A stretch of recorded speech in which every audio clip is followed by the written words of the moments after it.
जय हिंद एवरीवन। ये class 10 civics का दूसरा चैप्टर है और कल आपका बोर्ड एग्ज़ाम है, तो मैं यही चाहूँगा कि बोर्ड एग्ज़ाम देने से पहले एक बार आधे घंटे आप इस चैप्टर को पूरी तरीके से देख लें। मैंने पूरी कोशिश की है इस चैप्टर को समझाने में, और यदि कोई भी फेडरलिज्म से क्वेश्चन आता है और आप यदि बेसिक चीज़ें जानते हैं और इस चैप्टर को आपने अच्छे से समझ रखा है, तो आप you are able to give answer of any question. तो मेनली सीबीएसई में किस टाइप के क्वेश्चंस डिज़ाइन किए जाते हैं उसी को ध्यान में रखते हुए मैंने इस चैप्टर को पढ़ाया है। तो एक बार ज़रूर आप इस चैप्टर को देखें। फेडरलिज्म आपने पहले चैप्टर में पढ़ा था, forms of power sharing. Power sharing में तो उस फॉर्म्स ऑफ पावर शेयरिंग में आपने 4 प्रकार के पावर शेयरिंग पढ़े थे, जिसमें पहला था horizontal power sharing on the basis of organs of the government, और दूसरा पावर शेयरिंग आपने पढ़ा था vertical power sharing, means power sharing on the basis of levels of the government. Levels of the government means central government, state government, local government. किस तरह से सरकारों को लेवल में बांटा जाता है। एक सरकार जब पूरे देश को कंट्रोल करने में सक्षम नहीं होती है, तो एक ही देश के अंदर, एक ही डेमोक्रेसी के अंदर जो है लोग अलग अलग स्टेट्स में रहने को तैयार होते हैं, उनकी सरकार बनाई जाती है। तो मेनली जो second form of power sharing था वही ये चैप्टर है, फेडरलिज्म। फेडरलिज्म का मतलब होता है देश को संघों में बांटना। इस चैप्टर में मेनली यदि ओवरव्यू देखें तो इससे ये क्लियर हो जाता है कि हमें फेडरलिज्म में क्या क्या पढ़ना है। तो सबसे पहले तो फेडरलिज्म में आपको इस चैप्टर में जो है डेफिनेशन पढ़नी है कि फेडरलिज्म किसे कहते हैं। इसी से हम शुरुआत करेंगे।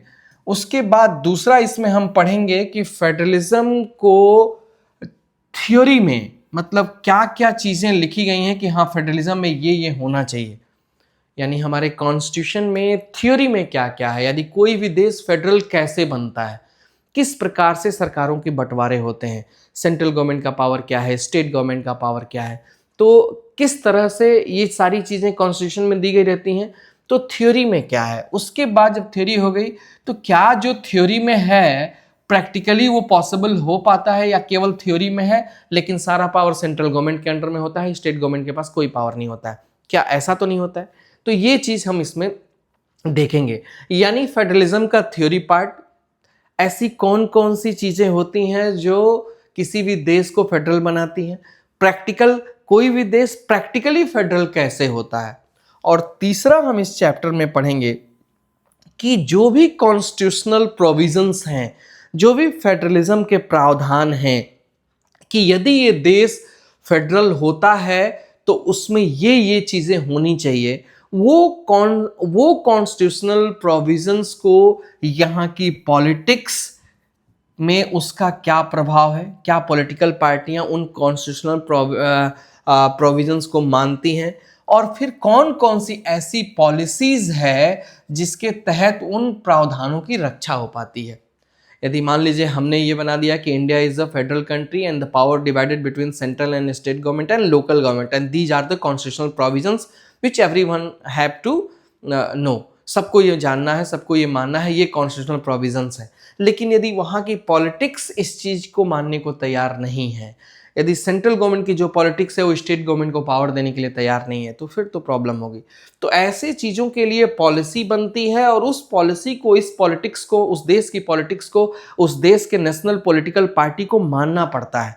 तो मैं एक चीज़ आपको बता दूं, सिर्फ कॉन्स्टिट्यूशनल प्रोविजंस बना देने से या कॉन्स्टिट्यूशंस में लिख देने से कोई भी देश फेडरल नहीं हो जाता, जब तक कि वहाँ के देश, वहाँ के लोगों को आपस में जो है वहाँ की सरकारों को ट्रस्ट ना हो, और प्लस भरोसा होना भी ज़रूरी है और आपस में रहने की सहमति होना भी ज़रूरी है।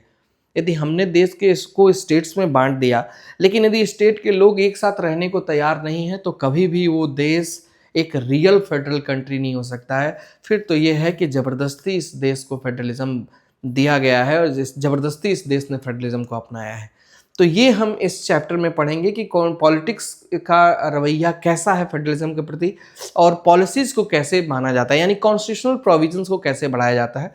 और फिर लास्ट में जो third tier of the government है, third form of power sharing है, विधिवत हम उसके बारे में चर्चा करेंगे, that is the local government. यानी लोकल गवर्नमेंट का क्या पावर है, क्या क्या कैसे कैसे वो हैंडल करती है। तो ये हम इस चैप्टर में पढ़ेंगे।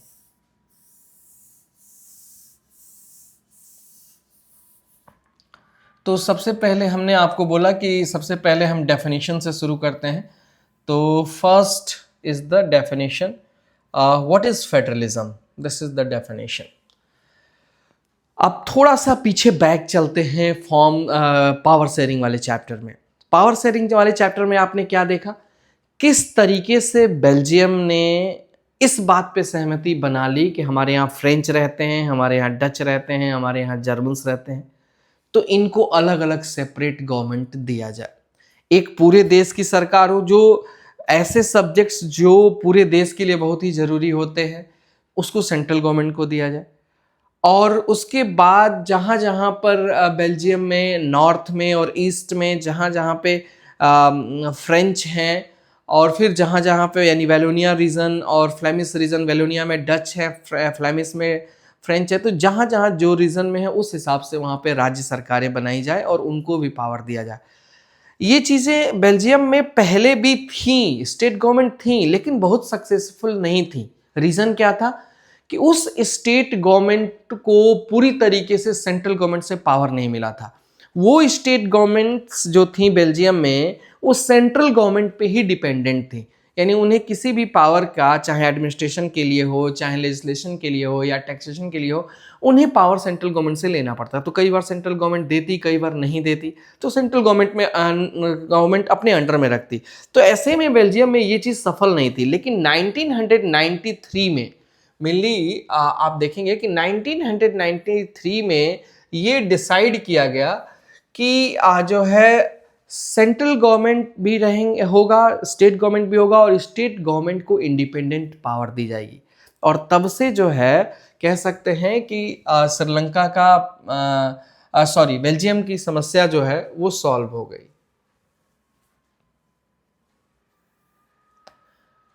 तो आपने बेल्जियम में देखा कि किस तरीके से वहां 1993 में स्टेट गवर्नमेंट को इंडिपेंडेंट पावर देने से वहां की प्रॉब्लम सॉल्व हो गई। वहीं पर जब आपने श्रीलंका में पढ़ा तो जो तमिल दिन रात रोते गाते रहते थे कि हमें इंडिपेंडेंट पावर दिया जाए, और सिंगली गवर्नमेंट चूंकि मेजॉरिटी में थी, सिंगली समुदाय वहां पे मेजॉरिटी में था, और वो तमिल्स को पावर देने के लिए एग्री नहीं हुए, तो वहां पे आपने देखा कि सिविल वॉर हुआ था। तो ये तो आपने पहले चैप्टर में देखा। तो यानी फेडरलिज्म क्या है कि यदि उस देश, किसी देश में जहाँ डाइवर्सिटी हो, खास करके इंडिया जैसा देश, बेल्जियम जैसा देश, श्रीलंका जैसा देश, जहाँ डाइवर्सिटी है, अलग अलग प्रकार के लोग रहते हैं, जहाँ की एथनिक कंपोजिशन कॉम्प्लेक्स है, तो वहाँ पर जो है गवर्नमेंट का लेवल का बंटवारा होना चाहिए, लेवल के आधार पर बंटवारा होना चाहिए, उसी को फेडरलिज्म कहते हैं। तो यही फेडरलिज्म की डेफिनेशन है कि federalism is a system of government in which the power is divided between the central authority and the various constituent। ये ध्यान रखिएगा, यही फेडरलिज्म की डेफिनेशन है। फेडरलिज्म एक ऐसी शासन व्यवस्था होती है जहां पे सरकार का बंटवारा होता है सेंट्रल गवर्नमेंट में और स्टेट गवर्नमेंट में, और कई जगह क्या होता है कि 2 से ज़्यादा भी लेवल हो जाता है, जैसे इंडिया, सेंट्रल गवर्नमेंट में, स्टेट गवर्नमेंट में और लोकल गवर्नमेंट में। इसी को हम फेडरलिज्म कहते हैं। तो this is the definition of federalism. ये मैप आप देख रहे होंगे, ये जितना भी रेड कलर कंट्रीज है, जो बड़े बड़े देश हैं, जिसमें Russia, Australia, India, Brazil, Canada, United State of America, ये वो सारे देश हैं जिन्होंने फेडरलिज्म को अपनाया है, जहाँ पे सिर्फ एक सरकारें नहीं हैं, जहाँ पे 2 या 2 से अधिक सरकारें हैं। तो ये वर्ल्ड मैप है जिसमें आपको फेडरलिज्म देखने को मिल रहा है। अब जो है इस चैप्टर में जो सबसे इम्पोर्टेंट है कि what are the features of federalism, federalism की विशेषता क्या होती है। ये एग्जाम में आता है और इसके अंदर से कई सारे क्वेश्चंस आते हैं। टोटल 7 फीचर्स आपके बुक में दिया गया है, 1 2 3 4 ऐसे ही करके, और टोटल 7 तक आपको पढ़ना है। ये सातों फीचर आपको याद होने चाहिए, आपको पता होना चाहिए। आइए डिस्कस करते हैं एक एक फीचर करके कि फेडरलिज्म का पहला फीचर क्या है। सबसे पहले ध्यान रखिएगा, पहला जो फीचर है वो फेडरलिज्म की डेफिनेशन ही है। What is a federalism? When power is divided between central government and provisional government और state government, that is a federalism. तो फेडरलिज्म का पहला ही फीचर यही है कि जहाँ पे पावर डिफरेंट लेवल्स में बटा होता है, सेंट्रल और स्टेट में बटा होता है। यही फेडरलिज्म का पहला फीचर है।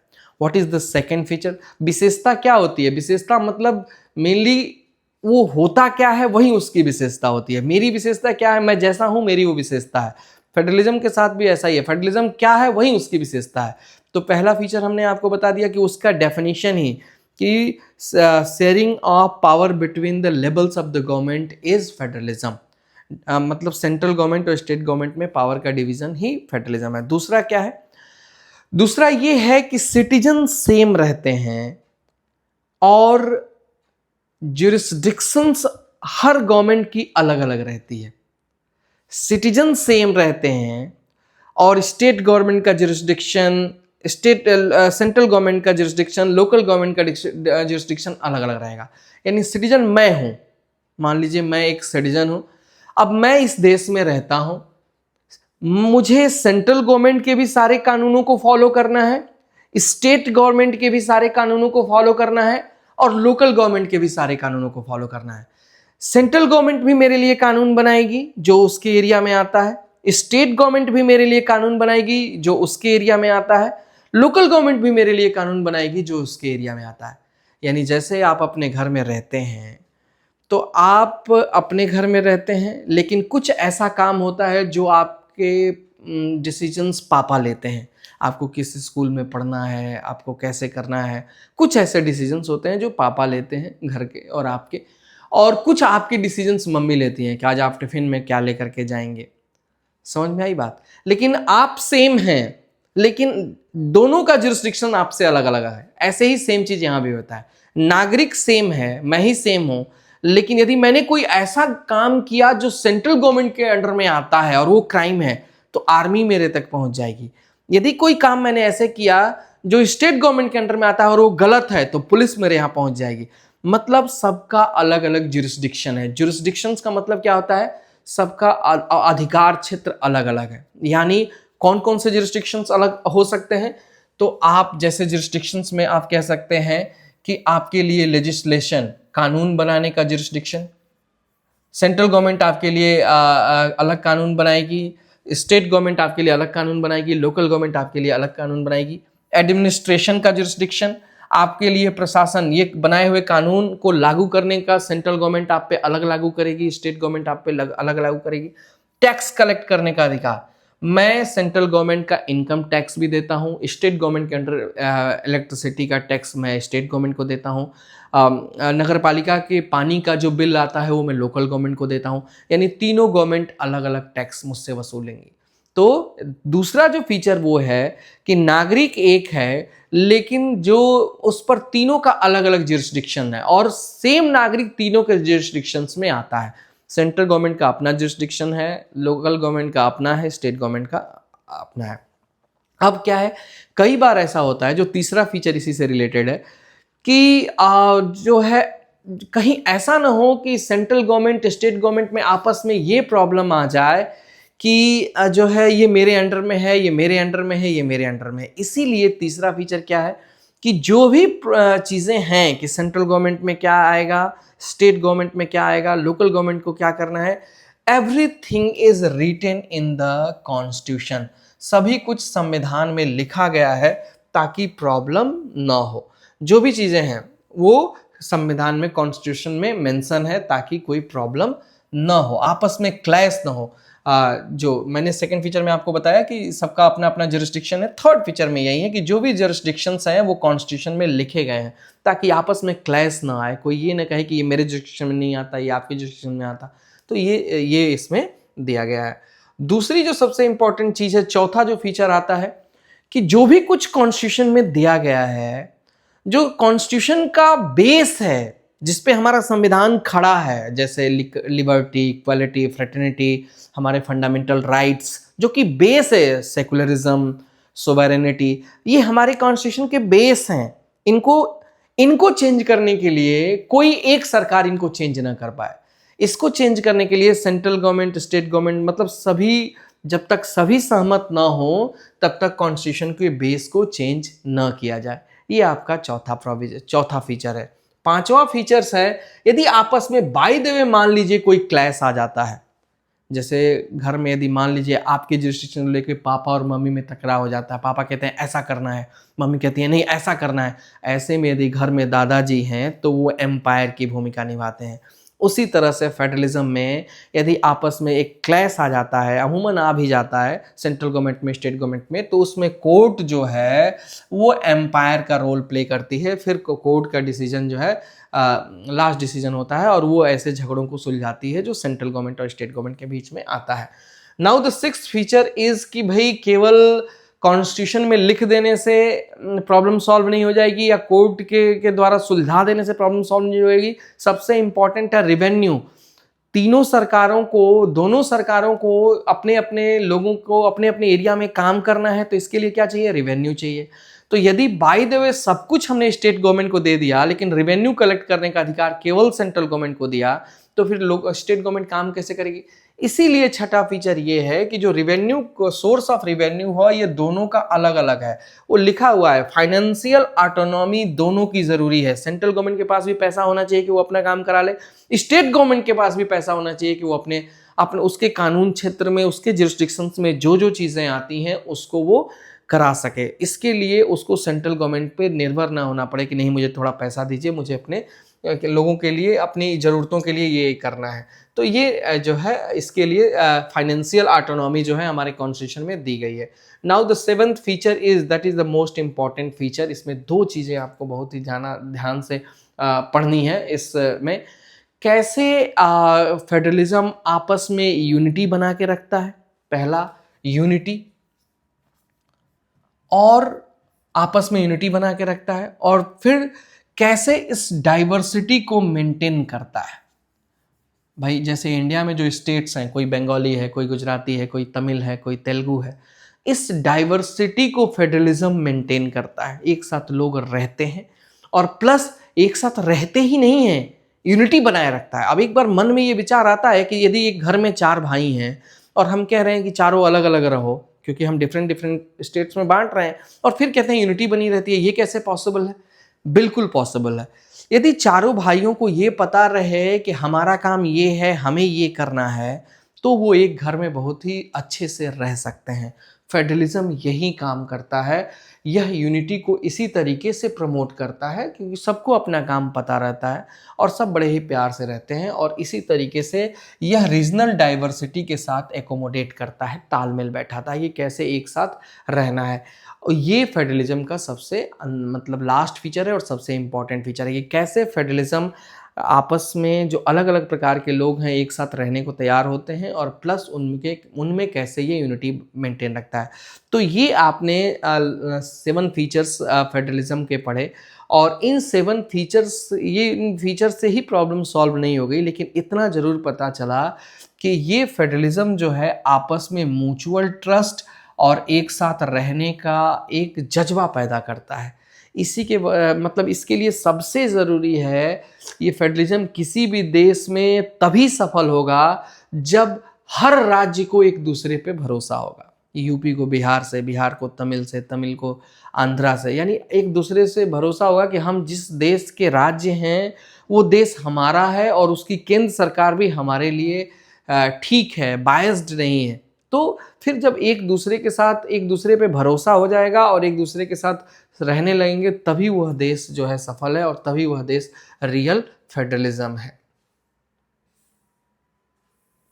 अब फेडरलिज्म का फीचर्स के बाद जो अगला टॉपिक है वो हम आते हैं, देखते हैं what makes India a federal country. जैसा कि मैंने बताया था कि फेडरलिज्म का जो दूसरा मैंने ओवरव्यू में बताया था कि आपको देखना है कि थ्योरी में कैसा है और प्रैक्टिकल में कैसा है। ये थ्योरी पार्ट है। इसमें आप देखेंगे कि इंडिया, अब आ जाते हैं केवल इंडिया पे, कि what makes India a federal country. India को फेडरल कंट्री कैसे बनाते हैं, यानी थ्योरी में आपको बताना होगा कि इंडिया में ऐसे कौन कौन से कॉन्स्टिट्यूशनल प्रोविजंस हैं, कॉन्स्टिट्यूशंस में है, जिसके तहत इंडिया जो है फेडरल कंट्री बनती है। आइए हम देखते हैं।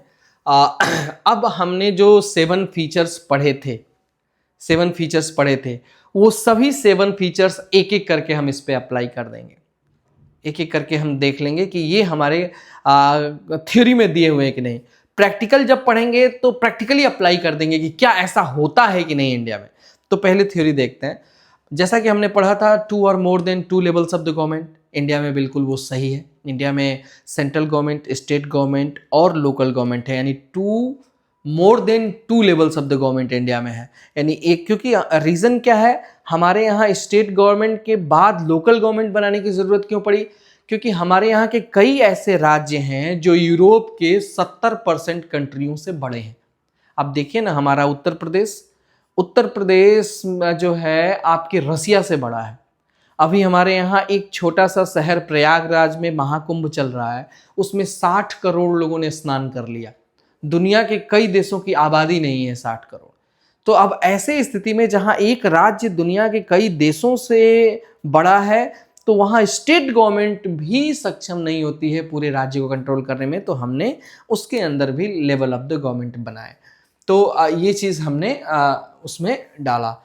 अब आइए, जो सबसे इम्पॉर्टेंट है, हमने लेवल्स पढ़े थे 2 और more then 2 levels of the government. अब हमने ये उसमें बताया था फीचर में कि जो है कॉन्स्टिट्यूशन में सब कुछ लिखा गया रहता है। इस पे डिस्कस करना बहुत ज़रूरी है कि कॉन्स्टिट्यूशन में, इंडिया के कॉन्स्टिट्यूशन में सेंट्रल गवर्नमेंट के लिए, स्टेट गवर्नमेंट के लिए क्या लिखा गया है।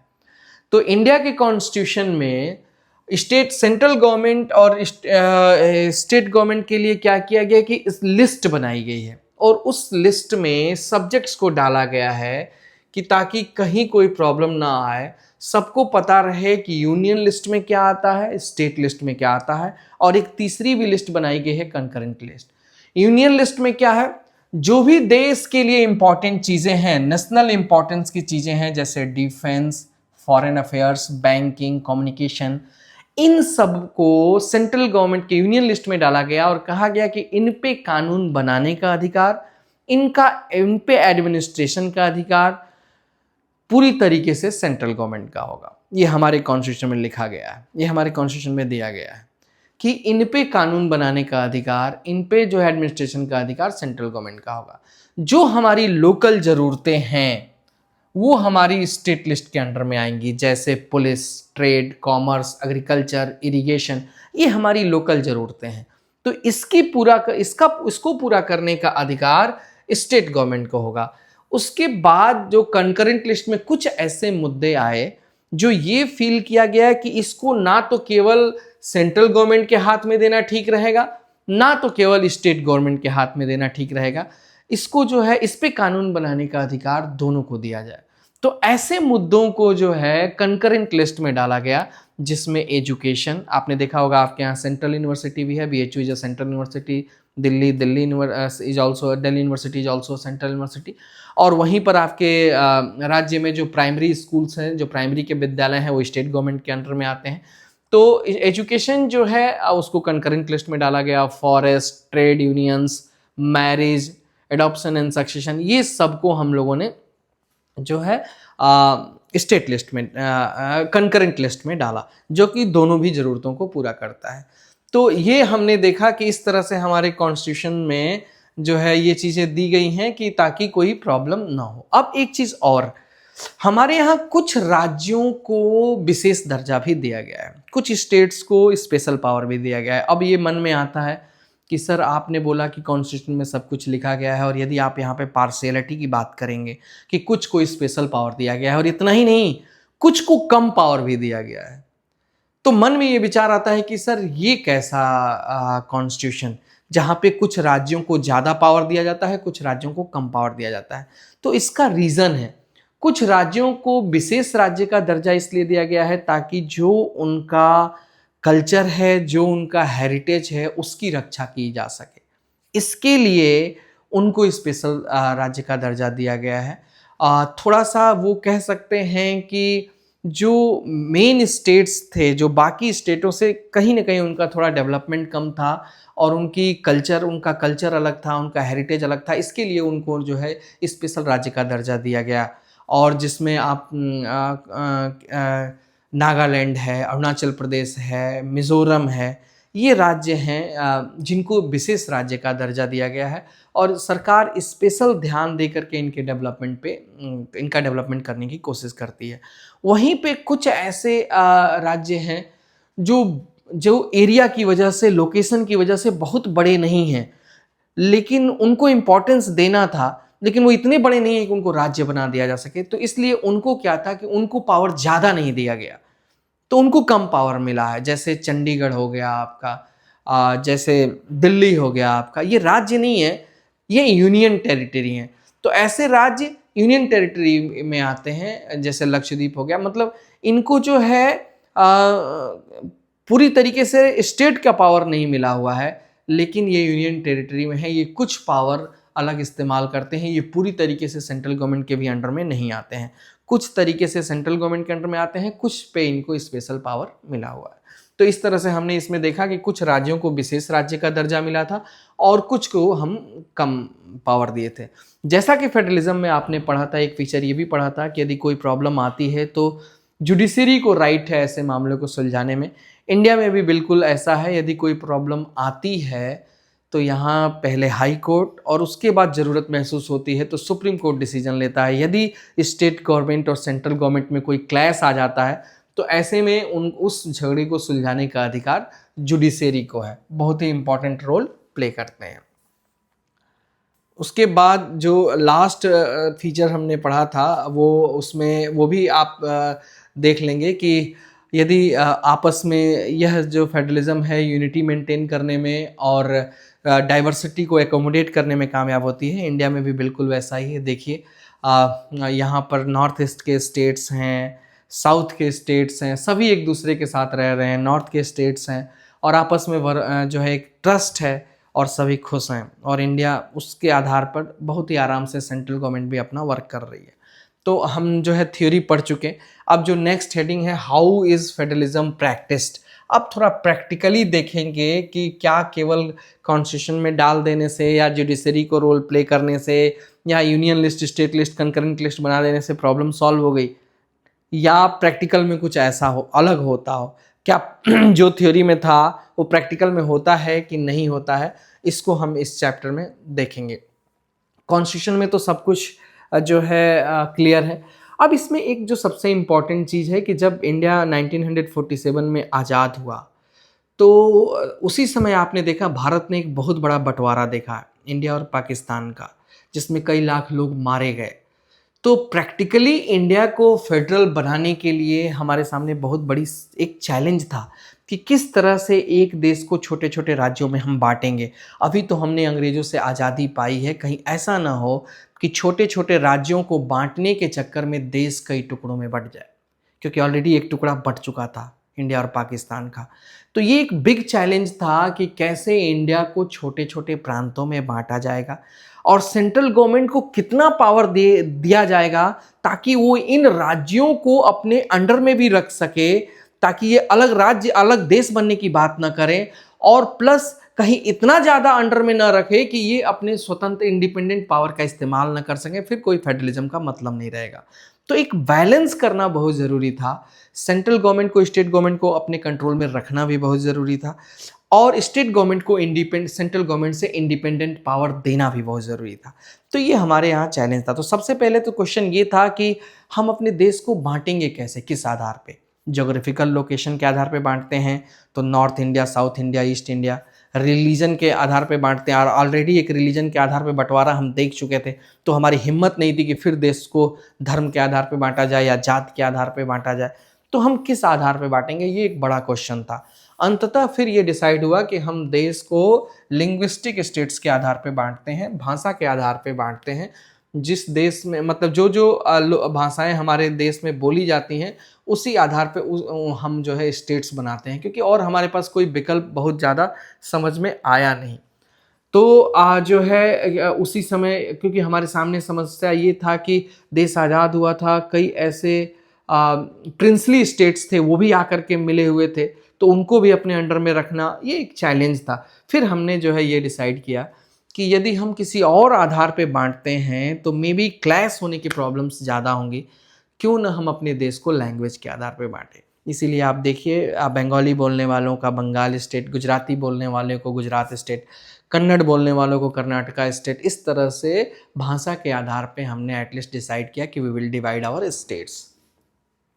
उसके बाद केवल इतने ही इसी तरीके से बांट देने से प्रॉब्लम सॉल्व नहीं हुई। अब अगला प्रॉब्लम ये था कि यदि भाषा के आधार पे हम बांटते हैं तो क्या कोई प्रॉब्लम नहीं होगी? बिल्कुल प्रॉब्लम होनी ही होनी थी। जब हमने भाषा के आधार पे बांटा तो ये क्वेश्चन आया कि फिर किस लैंग्वेज को अपना ऑफिशियल लैंग्वेज बनाया जाए। भाई कोई तो एक भाषा चाहिए जिसमें सेंट्रल गवर्नमेंट काम कर सके, क्योंकि मान लीजिए यदि सेंट्रल गवर्नमेंट की रेलवे चल रही है, वो ट्रेन जो है श्रीनगर से लेकर के और त्रिवेंद्रम तक जा रही है, तो यदि उसके एम्प्लॉय को एक भाषा तो देनी पड़ेगी ना, उस विभाग को चलने के लिए एक लैंग्वेज तो देना पड़ेगा ना। तो फिर यही प्रॉब्लम थी कि किस लैंग्वेज को, पहले तो ये सवाल था कि किसी लैंग्वेज को क्या नेशनल लैंग्वेज बनाया जाए। तो इस पे प्रॉब्लम ये आई कि यदि किसी एक लैंग्वेज को, इंडिया में बहुत सारी लैंग्वेज बोली जाती है और आपने अपने राज्यों को लैंग्वेज के आधार पे बांट दिया, तो यदि किसी एक लैंग्वेज को नेशनल लैंग्वेज का दर्जा देंगे तो फिर श्रीलंका वाली स्थिति हो जाएगी। वहाँ भी तो तमिल, सिंगलीज ने तमिल को जो है कोई ऑफिशियल लैंग्वेज भी नहीं बनाया, नेशनल लैंग्वेज तो दूर। तो ऐसे में प्रॉब्लम आ जाती। फिर तब क्या डिसाइड हुआ कि ऐसा किया जाए कि नेशनल लैंग्वेज तो हम किसी को ना बनाएं, कम से कम ऑफिशियल लैंग्वेज हमें चाहिए। तो कोशिश किया जाए कि जो देश में सबसे ज़्यादा भाषा बोली जाने वाली भाषा है उसको ऑफिशियल लैंग्वेज को का दर्जा दिया जाए। तो फिर चेक किया गया तो इंडिया में सबसे ज़्यादा हिंदी बोली जाती थी और लगभग 40% लोग हिंदी बोलते थे। अब सवाल ये आया कि यदि 40% लोग हिंदी बोलते हैं और हिंदी को हम ऑफिशियल लैंग्वेज का दर्जा बना देते हैं, तो 60% लोग तो हिंदी नहीं बोलते हैं ना। तो जो भाषा 60% लोग नहीं बोलते हैं, उस भाषा में देश का एग्ज़ाम कंडक्ट कराना, उस भाषा में सेंट्रल गवर्नमेंट का काम कराना, उस भाषा को ऑफिशियल लैंग्वेज बनाना कहाँ से सही है? इस चीज़ को लेकर के प्रॉब्लम चलने लगी, लेकिन कोई और विकल्प तो था नहीं। तो फिर ये डिसाइड हुआ कि ओके, एक काम करते हैं, हिंदी सबसे ज़्यादा बोले जाने वाली भाषा है, इसको एक ऑफिशियल लैंग्वेज बना देते हैं और प्लस अभी फ़िलहाल में अंग्रेज़ यहाँ पे हैं, तो और इंग्लिश भी, कई ऐसे साउथ के स्टेट्स हैं जो इंग्लिश में कंफर्टेबल हैं, तो हिंदी और इंग्लिश इस दोनों को ऑफिशियल लैंग्वेज बना देते हैं। हिंदी एंड इंग्लिश को ऑफिशियल लैंग्वेज बना देते हैं और इसके लिए टाइम पीरियड दिया गया कि, और एक काम भी करेंगे कि जैसे ही एक समय देते हैं कि उस समय के अंडर में यदि सभी लोग हिंदी सीख लेंगे तो इंग्लिश को हटा दिया जाएगा। ये ईयर था 1965 का समय दिया गया कि 1965 तक सभी लोग हिंदी यदि सीख लेते हैं तो फिर इंग्लिश को हटा देंगे और only Hindi will be the official language. लेकिन इस चीज़ को लेकर के धीरे धीरे जब 1965 भी आ गया तभी पूरा देश हिंदी सीख नहीं पाया।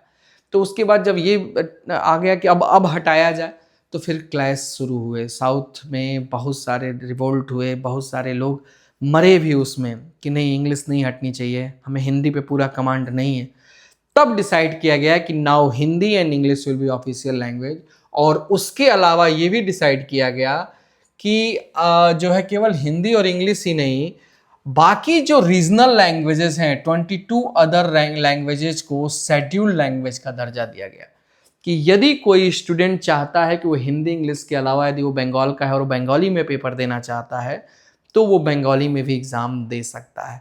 ऐसा इसीलिए किया गया कि ताकि कोई प्रॉब्लम लैंग्वेज को लेकर के कोई प्रॉब्लम ना हो, लैंग्वेज कोई बैरियर ना बने, लैंग्वेज को लेकर के कोई क्लैश ना हो।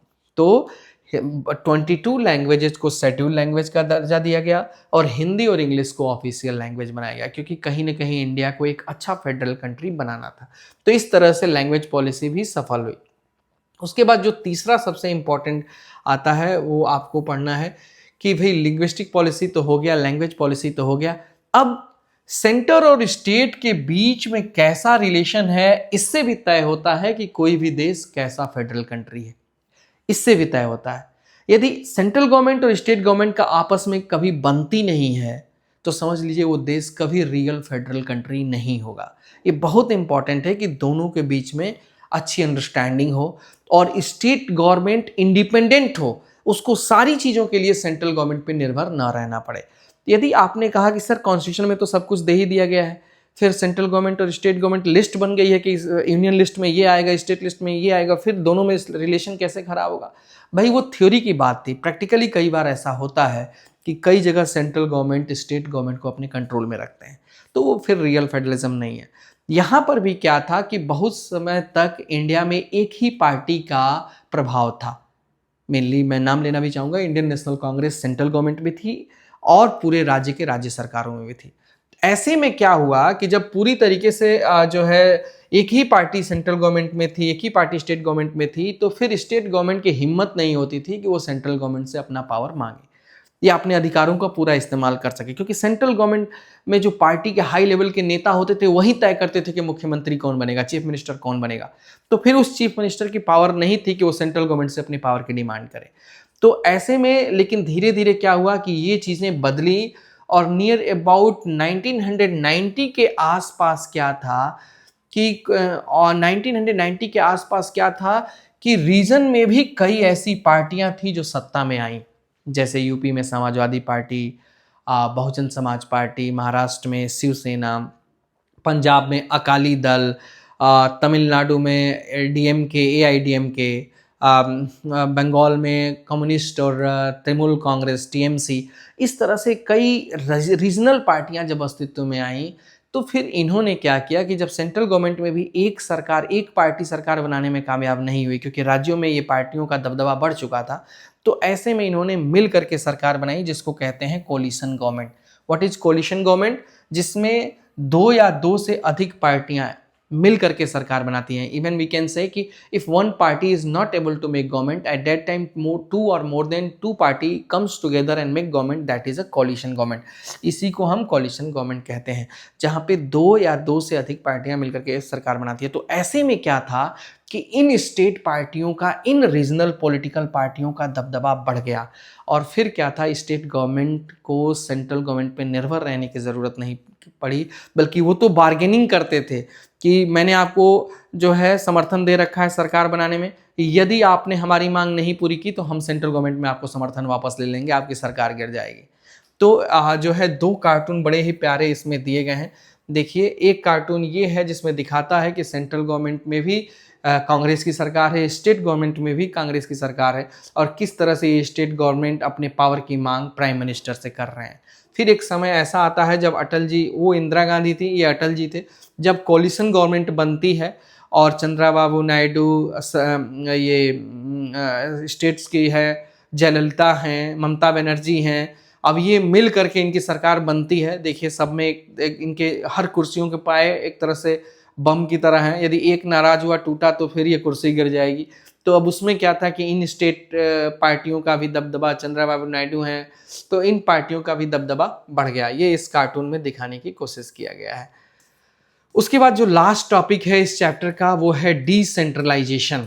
मैंने बोला था कि लास्ट में हम पढ़ेंगे कि third form of power sharing के बारे में भी हम पढ़ेंगे, जिसमें हम कहते हैं लोकल गवर्नमेंट।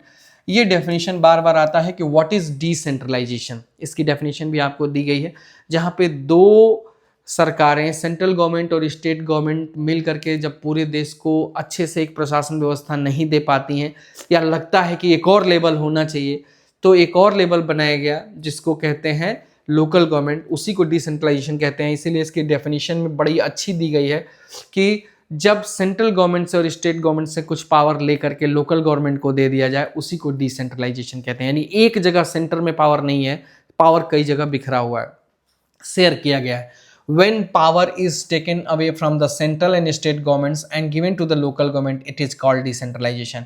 यही डेफिनेशन है। और इंडिया में इसी तरह से सेंट्रल गवर्नमेंट और स्टेट गवर्नमेंट के अलावा इन्होंने जो है लोकल गवर्नमेंट को पावर दे दिया, ताकि ये भी जो है अपनी लोकल ज़रूरतों को पूरा कर सके। लेकिन पहले क्या था कि कहने के लिए तो लोकल गवर्नमेंट बना दिया गया, लेकिन लोकल गवर्नमेंट को उतना पावर नहीं था, और लोकल गवर्नमेंट पूरी तरीके से स्टेट गवर्नमेंट पर निर्भर करता था। जब चाहते थे तब ये स्टेट गवर्नमेंट वाले लोकल गवर्नमेंट का चुनाव कराते थे, कभी नहीं कराते थे। फिर कोई रिवेन्यू नहीं था लोकल गवर्नमेंट को, कोई चुनाव का मतलब डेट नहीं रहता था, समय नहीं रहता था, कभी भी करा दिया। एक बार करा दिया तो 10 साल तक, 15 साल तक कराया ही नहीं। तो यानी लोकल गवर्नमेंट सिर्फ कॉन्स्टिट्यूशन में था, सिर्फ थ्योरी में था, प्रैक्टिकल में नहीं था।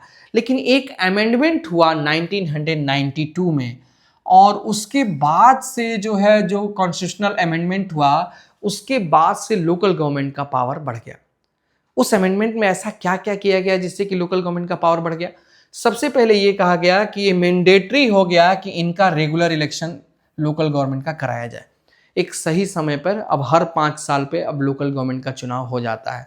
कोर्ट की स्पेशल नज़र रहती है। यदि स्टेट गवर्नमेंट नहीं करा पाएगा तो तुरंत कोर्ट उस पर एक्शन ले लेती है, मुख्यमंत्री पे कार्रवाई होने लगता है।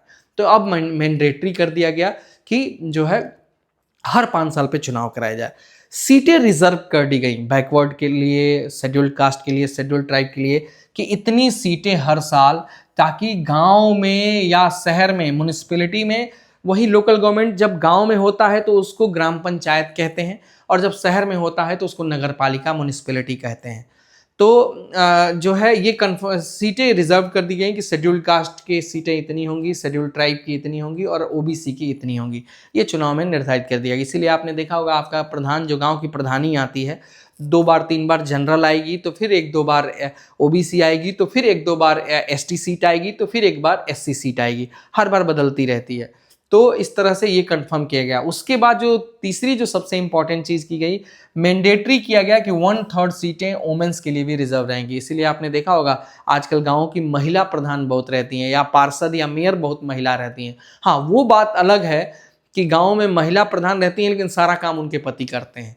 लेकिन कॉन्स्टिट्यूशन में जो है ये कहा गया कि 1/3 सीटें महिलाओं के लिए होंगी। अभी स्टेट गवर्नमेंट में और सेंट्रल गवर्नमेंट में ये बिल लटका हुआ है कि महिलाओं को पॉलिटिक्स में पार्टिसिपेशन के लिए रिजर्वेशन देना चाहिए कि नहीं, लेकिन लोकल गवर्नमेंट में ये इम्प्लीमेंटेड है, तो महिलाओं के लिए सीट रिजर्व की गई। उसके बाद क्या कहा गया कि भाई जो भारत का मुख्य चुनाव आयुक्त है, इलेक्शन कमीशन है, उसके पास अब इतना टाइम नहीं रहेगा, क्योंकि उसको सेंट्रल गवर्नमेंट का चुनाव कराना है, उसको पूरे 29 राज्यों के राज्य सरकारों के चुनाव करानी है, तो उसके कुछ यूनियन टेरिटरीज के भी चुनाव कराने हैं। तो उसके पास इतना टाइम नहीं रहेगा कि वो हर राज्य में घुस करके लोकल गवर्नमेंट का चुनाव कर सके। तो इसीलिए ये रिस्पॉन्सिबिलिटी स्टेट गवर्नमेंट को दी गई कि आप अपने अंडर में एक स्टेट इलेक्शन कमीशन बनाएंगे और वो जो है इनका चुनाव कराएगा। निर्धारित किया गया कि आपको चुनाव, स्टेट गवर्नमेंट को दिया गया कि आपको एक स्टेट इलेक्शन कमीशन बना के इसका चुनाव कराना है।